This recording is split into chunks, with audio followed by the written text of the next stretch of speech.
Olá, o meu nome é Thiago e eu e meu grupo falaremos sobre a energia eólica e a energia solar. Bom, como podemos ver aqui, temos 3 geradores de energia eólica. Eles funcionam com base no vento. O Minecraft não tem a representação muito clara do vento, mas eles funcionam a partir da altura em que você se encontra no jogo. Como podemos ver no XYZ, o Y representa a altura em que eu me encontro no jogo. Se eu pular, eu aumento e diminuo a altura. Podemos ver que as turbinas estão rodando em uma velocidade razoável, o que gera uma energia razoável.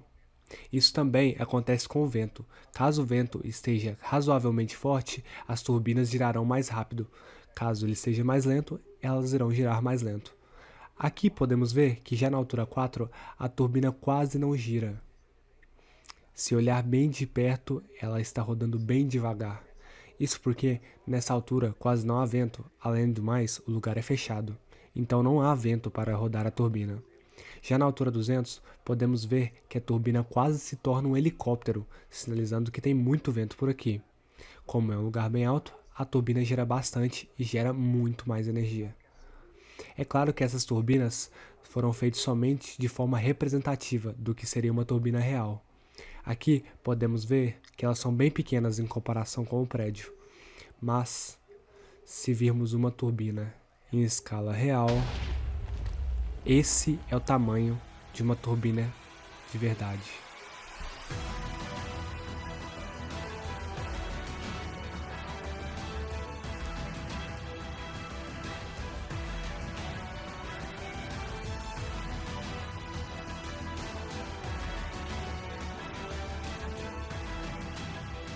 Como a gente pode ver, o gerador eólico em tamanho real é uma monstruosidade, podendo chegar entre 80 e 135 metros. Para uma base de comparação, o player do Minecraft tem cerca de 2 metros de altura. E essa é a comparação do meu player com a turbina.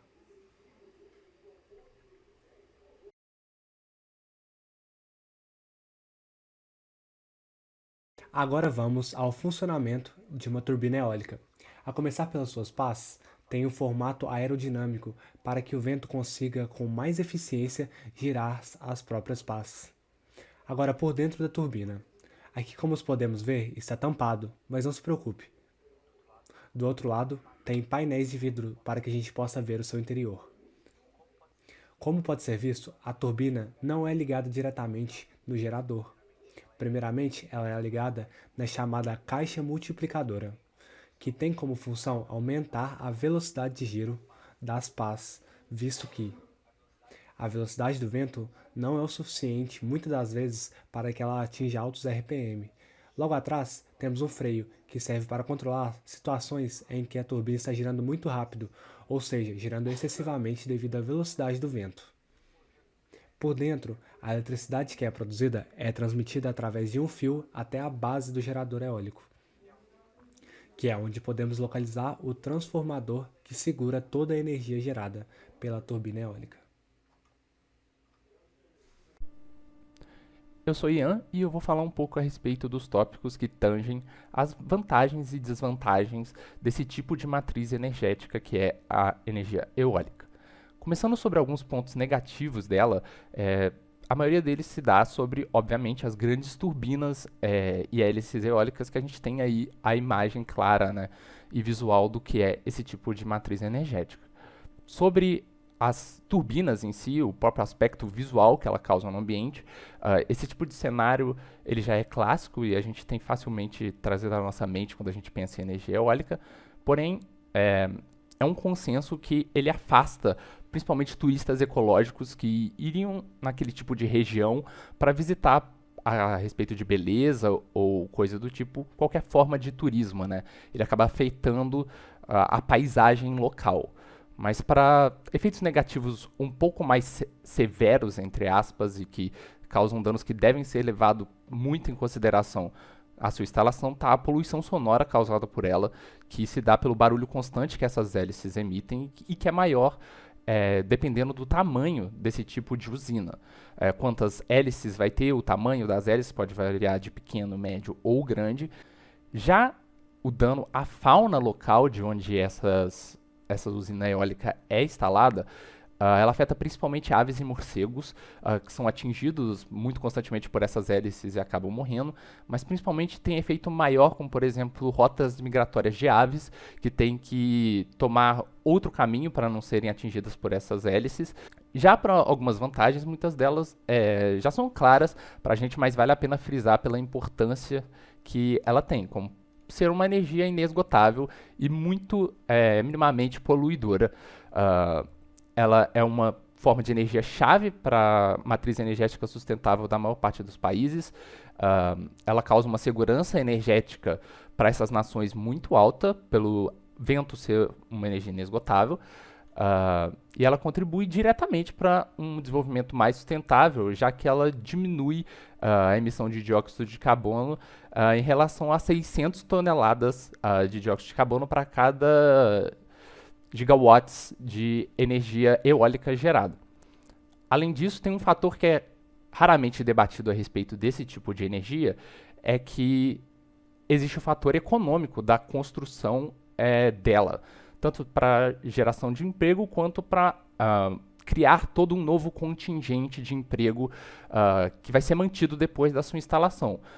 Esse tipo de processo gere diferentes áreas que vão desde a idealização do projeto, a obra, a projetação em si, arquitetônica e de engenharia da projeção dessa usina, a construção dela e, posteriormente, a manutenção do equipamento, que muitas vezes trabalha com trocas e inspeções anuais, mas as trocas vão a cada 20 ou 30 anos, dependendo da idade de validade, vamos dizer assim, das hélices em si. A maior parte das desvantagens, elas se tratam de questões logísticas e de planejamento, que se forem levadas em conta junto com outras inovações tecnológicas que podem ser empregadas para diminuir esse dano à fauna e os grupos humanos que vivem perto dessas usinas, torna ela uma energia extremamente vantajosa e muito útil para o desenvolvimento sustentável da matriz energética da grande maioria dos países. Pessoal, vou explicar para vocês agora sobre os tipos de sistemas solares existentes. São 3 os mais usuais. Eu vou começar pelo sistema on-grid, que é o mais usual, entre aspas, o mais barato também, mais utilizado em residências, em áreas urbanas, em condomínios. Ele é diretamente ligado à rede elétrica, que é a rede que provavelmente todos nós utilizamos, né? A rede elétrica pública. Então, toda energia solar que é convertida em energia elétrica, que excede, que não é utilizada dentro da casa que tem as placas solares, ela é devolvida à rede elétrica. Então, outra pessoa vai utilizar e o proprietário vai ter um desconto na hora de pagar a conta de energia, ele vai ter um desconto pelo fato de a energia cedida foi utilizada por outra pessoa. Então nós temos um medidor de energia aí na lateral da casa, ao lado, que simboliza a conexão com a rede elétrica, que mostra o fluxo de energia, né, indo dos painéis solares até o medidor e depois para a rede elétrica. Então, como eu já falei, toda a energia que é excedida, ela volta para a rede elétrica, que é esse fluxo total de energia. O segundo sistema é o sistema off-grid. Ele é mais usado em áreas rurais, em sítios, quando você não tem uma ligação com a rede elétrica pública ou quando essa ligação ela é instável. Nesse sistema, você possui uma bateria que armazena essa energia solar convertida em energia elétrica. Toda energia excedente que você não utiliza dentro da sua casa de campo, do seu sítio, ela é armazenada dentro da bateria. Então, assim que essa bateria estiver cheia, você pode consumir tudo que está nela. Que seja período noturno, que sejam os períodos que esteja nublado, que não esteja convertendo, você pode utilizar toda a energia que está dentro da bateria. E o terceiro sistema é o sistema híbrido, que é o sistema mais caro dentre os 3, que é meio que a junção dos 2 primeiros sistemas que eu expliquei, o on-grid e o off-grid. A primeira informação dele, vamos dizer assim, é converter essa energia, o que excede, ele enche essa bateria, assim que a bateria é preenchida totalmente, que ela esteja 100% carregada, ele devolve à rede elétrica pública. A geração de energia através da luz solar se dá através de painéis fotovoltaicos que captam a luz do sol e convertem em energia elétrica, Falando assim, parece simples, porém, existem alguns conceitos que são empregados na geração de energia. O principal conceito utilizado é o efeito fotovoltaico. Não podemos confundir com o efeito fotoelétrico. Apesar de ambos serem parecidos, em ambos há a interação da luz com o material, no efeito fotovoltaico há a conversão direta da luz em eletricidade. Já no efeito fotoelétrico, o elétron ele é ejetado do material que a luz está atingindo. Quando o fóton atinge um átomo, o elétron pode absorver a sua energia e saltar para um nível de energia mais alto, afastando ele do núcleo. Se a energia do fóton for suficiente, o elétron pode adquirir energia suficiente para escapar completamente do átomo, sendo assim ejetado para fora do átomo. Esse elétron livre é chamado de fotoelétron. As células fotovoltaicas possuem uma estrutura especial que permitem que elas absorvam a luz do sol. Essas células são feitas de um material semicondutor, normalmente o silício.